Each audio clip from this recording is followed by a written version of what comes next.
My name is Okonkwo Chine. I'm from Anambra State, Idemili local government, Ogidi.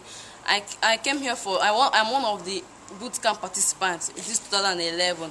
I have been hearing about this boot camp since last year, so I decided to come and join them for this August. But I think I'm not the new. I didn't come area. I was late comer, so I came to this boot camp. And I saw many people, so many faces from different states. So we all joined together to pray, to chat, cook, and do so many things. So in this boot camp, we learned so many things about how to operate computer, open email address, and how to cultivate flowers, record some books, and so many things. In this boot camp, we have been learning about time conscious and so many things like